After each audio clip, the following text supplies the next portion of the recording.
দুপুরবেলা যদি মনপসন্দ রান্না বান্না হয় তাহলে কেমন হয় বলো তো। হ্যাঁ, আমার চিংড়ি মাছ চিকেন দুটোই কিন্তু খুব প্রিয়, আর আজকে বাড়িতে দুটোই রান্না হচ্ছে।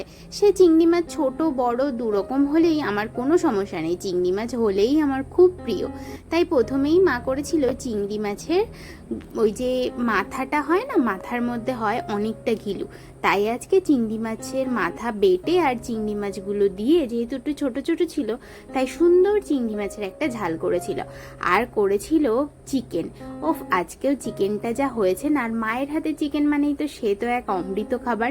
তো তোমরা কে কে দুপুরবেলা এরকম চিকেন আর মাছের ঝোল দিয়ে খেতে ভাত ভালোবাসো আমাকে কিন্তু অবশ্যই জানাবে।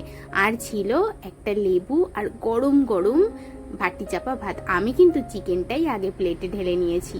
তো চলো তাড়াতাড়ি করে খাবারটা কমপ্লিট করে আজকের মতো এখানেই রাখি।